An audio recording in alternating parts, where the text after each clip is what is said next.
Assalamualaikum warahmatullahi wabarakatuh.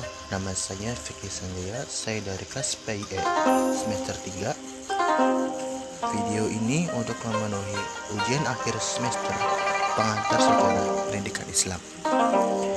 Saya akan sedikit menceritakan tentang sejarah peradaban pra-Islam di Cina dan India. Yang pertama adalah sejarah peradaban pra-Islam di Cina. Negeri Tiongkok atau dalam bahasa Cina Zhuo yang memiliki arti negara tengah dan saat ini lebih dikenal dengan Cina, merupakan salah satu kebudayaan dan peradaban tertua di dunia. Daratan Cina untuk pertama kalinya dipersatukan oleh Kaisar Shi Huangdi pada masa kekaisaran dinasti Qin, yaitu 221 sampai 207 sebelum Masehi. Pada masa klasik, negeri Cina merupakan negara yang maju dan berbudaya. Terlebih lagi ketika pada masa kejayaannya pada era kekaisaran dinasti Tang pada tahun 618 sampai 719 Masehi. Adapun agama atau kepercayaan yang dianut oleh masyarakat setempat sebelum datangnya Islam antara lain Konghucu atau Konfusianisme yang berdasarkan kepada ajaran-ajaran Nabi Konfusius atau lebih dikenal dengan sebutan Sang Guru. Agama Konghucu sendiri merupakan kepercayaan asli penduduk setempat yang lahir pada masa kekaisaran dinasti Zhou. Sedangkan ajarannya sendiri mulai dikenal oleh masyarakat Cina sekitar tahun 531 sebelum Masehi. Agama kedua adalah agama Tao atau yang dikenal dengan sebutan Taoisme. Sama halnya dengan Konghucu, Taoisme merupakan kepercayaan asli penduduk setempat di negara Cina. Ajaran Taoisme dibawa oleh Lao Tzu yang lebih dikenal dengan sebutan Sang Guru, tua lahir pada tahun 640 sebelum Masehi. Agama selanjutnya adalah ajaran Sang Buddha. Menurut catatan sejarah agama Buddha, mulai diperkenalkan di Cina pada masa kekuasaan Kaisar Mingqi, kaisar kedua dari dinasti Han, pada tahun 202 sebelum Masehi sampai 8 Masehi, sekitar tahun 65 sebelum Masehi. Agama ini mulai berkembang secara merata pada masa dinasti Sui dan dinasti Tang. Cina merupakan sebuah negara di Asia Timur. Peradaban Cina dimulai dari peradaban di Sungai Kuning atau Sungai Huanghe. Sungai Huanghe adalah sungai yang terletak di daerah pegunungan Quanwu di Tibet. Peradaban lembah Sungai Kuning merupakan salah satu pelopor dari kebudayaan dunia sejak masa purba sampai sekarang. Peradaban Cina ini mampu bertahan dan terus berkembang di negeri Cina, sebagaimana peradaban-peradaban kuno yang lain. Peradaban Cina ini berkembang di sekitar lembah Sungai Kuning sekitar 5.000 tahun yang lalu. Pada daerah lembah sungai yang subur inilah kebudayaan bangsa Cina berawal. Dalam sejarah, daerah tersebut menyulitkan masyarakat Cina kuno untuk melaksanakan aktivitasnya karena terjadi pembukaan es di musim dingin, dan ketika es mencair akan terjadi banjir serta air bah. Berbagai kesulitan dan tantangan tersebut mendorong bangsa Cina untuk berpikir dan mengatasinya dengan pembangunan tugu raksasa di sepanjang sungai tersebut. Kebudayaan Cina kuno identik dengan nama dinasti Shang, dan kebudayaan Shang diperkirakan pada tahun 1796 sebelum Masehi sampai dengan tahun 1122 sebelum Masehi.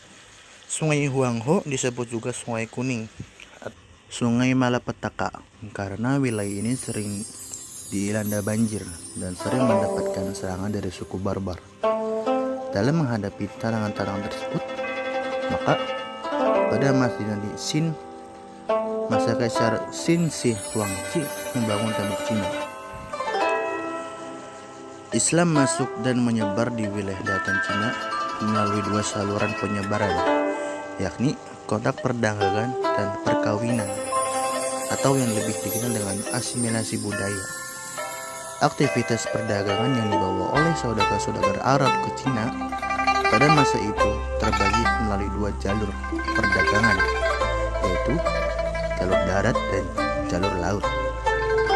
Sebelum Islam masuk ke Cina, terlebih dahulu hubungan perekonomian telah digalakkan antara bangsa Arab, Persia, dan Cina.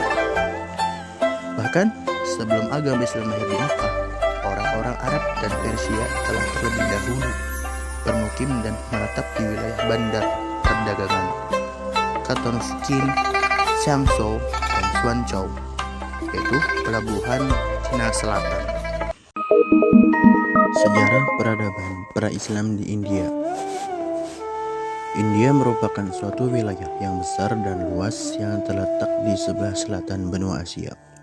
India memiliki kekayaan alam dan memiliki nilai budaya tinggi, sehingga dikenal oleh berbagai bangsa sejak beribu tahun yang lalu. Berdasarkan penelitian antropologis, pendukung kebudayaan India adalah bangsa Dravida, kira-kira 3000 sebelum Masehi.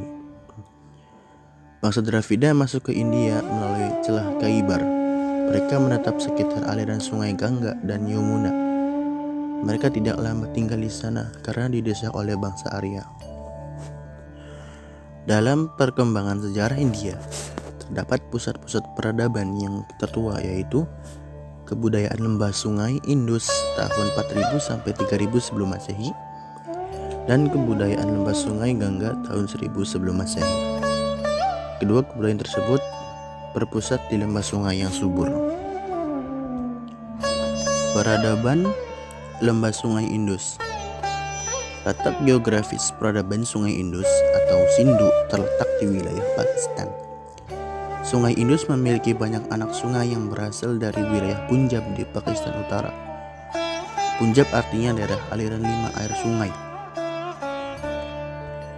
Sungai Indus mengalir melalui Pakistan dan menyebabkan tanah di negeri itu menjadi subur. Sungai tersebut bermuara di Laut Arab. Peninggalan bangsa Dravida. Berdasarkan penelitian yang dilakukan para ahli arkeologi pada tahun 1921, 1922, 1933, 1942, berhasil ditemukan sisa-sisa peninggalan-peninggalan berupa reruntuhan dua kota tua, yaitu Mohenjo-daro dan Harappa. Peninggalan tersebut merupakan sisa peninggalan bangsa Dravida. Peradaban Mohenjo-daro dan Harappa sudah sangat maju. Terbukti mereka sudah mampu membuat perencanaan tata kota yang teratur, jalan-jalan yang lurus dan teratur, mata uang dalam bentuk materai dari tanah liat. Kepercayaan bangsa India. Kepercayaan merupakan faktor yang sangat penting bagi setiap masyarakat. Jadi kepercayaan yang adalah sebagai berikut, yaitu pertama, pemujaan terhadap dewa. Yang kedua, pemujaan terhadap hewan, yaitu jenis hewan yang bertanduk seperti sapi. Sistem pemerintahan India. Pemerintah lembah sungai Indus dipegang oleh kepala suku, kemudian berkembang menjadi sistem pemerintahan desa. Pemukiman makin padat sehingga membentuk pemerintahan kota, berupa kota kuno Mohenjo-daro dan Harappa. Peraturan tentang tata kota dipenuhi oleh penduduknya dengan baik. Peradaban lembah sungai Gangga. Letak geografis. Peradaban lembah sungai Gangga antara pegunungan Himalaya dan pegunungan Windia. Sampai sekarang di wilayah ini belum ditemukan sisa-sisa peninggalan peradaban pada masa prasejarah. Peradabannya mulai berkembang sejak masuknya bangsa Arya ke India dengan terbentuknya budaya Hindu. Kepercayaan bangsa India. Bangsa Hindu memiliki 3 dewa utama atau yang disebut dengan Trimurti, yaitu Dewa Brahmana, Dewa Wisnu, dan Vaishya. Sistem pemerintahan India. Perkembangan sistem pemerintahan di lembah sungai Gangga merupakan kelanjutan dari sistem pemerintahan masyarakat di daerah lembah sungai Sindhu. Sejak runtuhnya kerajaan Maurya, keadaan menjadi kacau akibat terjadi peperangan antara kerajaan-kerajaan kecil yang ingin berkuasa. Keadaan ini baru dapat diamankan kembali setelah munculnya kerajaan Gupta yang didirikan oleh Raja Chandragupta I pada tahun 320 sampai 330 Masehi dengan pusatnya di lembah Sungai Gangga. Kebudayaan India. Perkembangan kebudayaan masyarakat lembah Sungai Gangga mengalami banyak kemajuan pada bidang kesenian. Kesusastraan, seni pahat dan seni patung berkembang pesat. Kuil-kuil yang indah dari Shanta dibangun. Daerah-daerah yang diduduki oleh bangsa Indo-Arya sering disebut dengan Aryavarta atau negeri bangsa Arya, atau Hindustan, tanah milik bangsa Hindu. Baik, cukup dari saya. Mohon maaf jika ada kekurangan. Wassalamualaikum warahmatullahi wabarakatuh.